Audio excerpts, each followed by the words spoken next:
celebrating the results of a national vote on same marriage in Melbourne, Australia, today.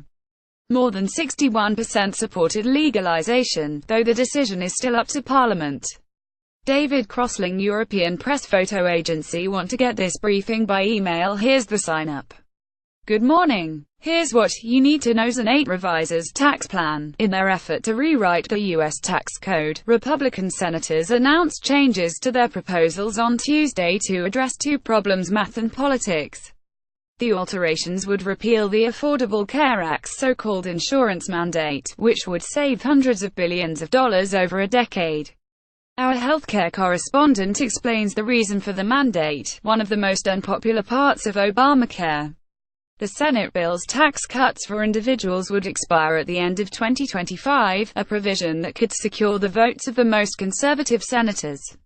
The plan's deep cut in the corporate tax rate would be permanent. Separately, we examined every cut and increase in the House tax plan, and what they would cost.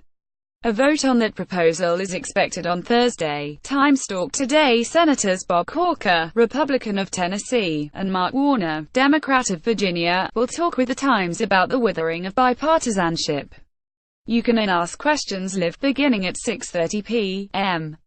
Eastern. When "Lock her up" is more than a slogan. During congressional testimony on Tuesday, Attorney General Jeff Sessions pushed back against Republicans asking that a special counsel investigate Hillary Clinton.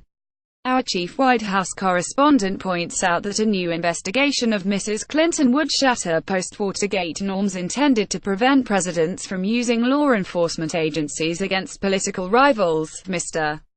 Sessions again denied lying to Congress about the Trump campaign's ties to Russia. It's been very epic. That's President Trump, who's back in Washington, describing his 12-day trip to Asia. Our reporter had her own assessment. Apparent coup in Zimbabwe. President Robert Mugabe, who has ruthlessly ruled the southern African nation for nearly 4 decades, is under house arrest today, hours after the military announced it had taken him into custody. Here's what we know and don't know. Mr. Mugabe, 93, is the only leader Zimbabwe has known since independence in 1980. He dismissed Vice President Emmerson Mnangagwa last week, a move widely seen as a way to elevate his wife, Grace Mugabe. President Robert Mugabe of Zimbabwe and his wife, Grace, in the capital, Harare, last week. Jexine Yikis and Agence France Press. Getty Images. Fatal shootings in California. A gunman went on a rampage in at least 7 locations, including an elementary school, around Rancho Tehama Reserve in Northern California on Tuesday, killing at least 4 people. The assailant, who was killed by the police, entered the school but was unable to get into classrooms because officials had heard gunshots and locked the doors. This incident, as tragic and as bad as it is, could have been so much worse if it wasn't for the quick thinking and staff at our elementary school, a law enforcement official said. Investigators examined a pickup truck involved in a shooting rampage in California on Tuesday. Rich Pedroncelli, Associated Press in Alabama. A difference of opinion. Our reporters visited Gadsden, Roy Moore's hometown, to talk to residents about the accusations of UAL misconduct against the Republican Senate candidate. Even in a place that has long been polarized over Mr. Moore, there are hints of nagging doubt among his supporters, and admissions by critics that they still want more clarity about the allegations. They write, "What can Republicans do about Mr. Moore? Here are their options. What can Democratic leaders do? Stay home. This is our race and we'll decide it here." A strategist for Doug Jones, Mr. Moore's opponent, said. The Daily. Jeff Sessions in the hot seat. Listen on a computer, an iOS device or an Android device. Catch up at the end of the day. Like the morning briefing, then consider subscribing to our evening briefing. It's a rundown of the day's biggest news and the stories you won't want to miss. Free, right to your inbox. Sign up here. Business. U.S. companies like Toys R Us that filed for bankruptcy love to do so in Richmond, Virginia. Here's why. The American aversion to taxes is singular among wealthy nations and may have produced a government unequal to today's challenges, our economics columnist writes. U.S. stocks were down on Tuesday. Here's a snapshot of global markets. Smarter living tips, both new and old, for a more fulfilling life. A link between alcohol and cancer is not nearly as scary as it is. Can ketone supplements rev up your workout? Start planning your Thanksgiving menu, including spicy sweet potatoes. Noteworthy where pianos are made. In today's 360 video, step inside the Steinway Sons factory in Hamburg, Germany, where grand pianos have been handmade since 1904. A would-be climate leader clings to coal. President Xi Jinping has promised that China will take a driving seat in responding to climate change. We look at how, despite rising emissions, the coal-burning country is on track to meet its commitments under the Paris Climate Accord. We're also covering this week's climate conference in Bonn, Germany.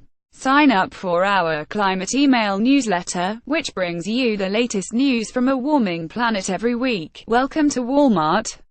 The retailer's practice of letting people stay overnight in its parking lots has led to the emergence of an informal culture. This summer, two photographers spent several nights in Walmart parking lots in the South. Here are some of the people they met. Spending the night at a Walmart in Pula, Gar.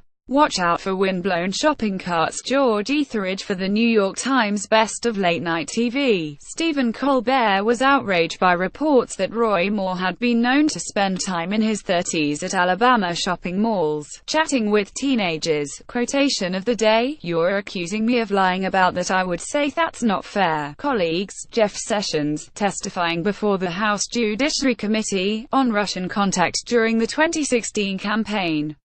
Backstory: the time has come when man can no longer continue using the land, sea and air as his trash basket, a Times article said in 1966.